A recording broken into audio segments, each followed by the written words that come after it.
6장 강의 시작하도록 하겠습니다.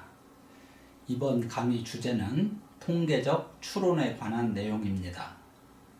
여기에서는 통계적 추론의 개념, 점추정과 구간추정 방법, 가설 검증과 그 절차 등에 대해 살펴보도록 하겠습니다. 먼저 통계적 추론의 개념에 대해 살펴보도록 하겠습니다. 일상생활에서 우리는 미래의 현상 또는 알지 못하는 값을 가능한 한 정확하게 추측하기를 원하는 경우가 많습니다. 예를 들어 어떤 제품의 평균 수명을 예측한다던가 또는 어떤 후보의 지지율을 살펴보고자 하는 등의 문제는 매우 흔하게 볼 수 있는 예들입니다. 우리가 알기를 원하는 모집단의 특성값을 모수라고 부릅니다. 예를 들어 모평균, 모분산, 모비율 등과 같은 것들입니다. 이러한 모수들을 추측하거나 모수에 대한 어떤 판단을 내리는 과정에 대해서 살펴보도록 하겠습니다.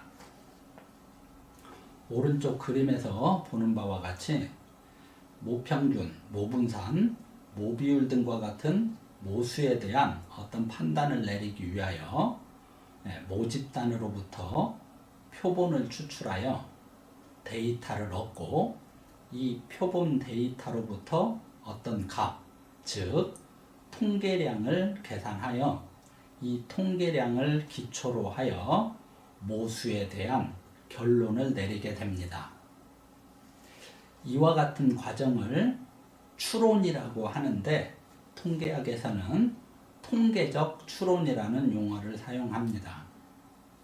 즉 통계적 추론은 표본으로부터 얻어진 정보를 이용하여 모집단의 특성값에 대한 추측이나 어떤 결론을 이끌어내는 과정이라 할 수 있습니다. 5장에서 설명한 바와 같이 통계학에서는 관심 있는 모수에 대해서 추론을 할 때 확률 개념을 이용합니다. 따라서 우리가 추론하고자 하는 어떤 변수, 통계학에서는 확률 변수라고 부른다고 했지요. 이 확률 변수, 확률 분포에 대한 지식이 필요하게 됩니다. 확률 분포를 알아야 확률을 계산하고 그 확률을 이용할 수 있기 때문입니다. 특히 모평균, 모분산 등과 같은 모수에 대한 추론을 하기 위해 표본으로부터 얻어진 통계량, 예를 들면 표본 평균, 표본 분산 등과 같은 통계량을 사용하므로 이 통계량의 확률 분포, 즉 표집 분포 또는 표본 분포에 대한 이해가 필수적입니다. 통계적 추론에서 가장 많이 다루는 문제는 추정과 가설 검증입니다. 통계적 추론의 개념을 이해하기 위해 예를 하나 들어보도록 하겠습니다. 예를 들어 어떤 대학에 다니는 학생들의 월 평균 용돈, 모평균이죠. 이 월 평균 용돈이 얼마인지 궁금하다고 가정해 보겠습니다. 이 월 평균 용돈, 다시 말해서 모평균을 알아보고자 10명을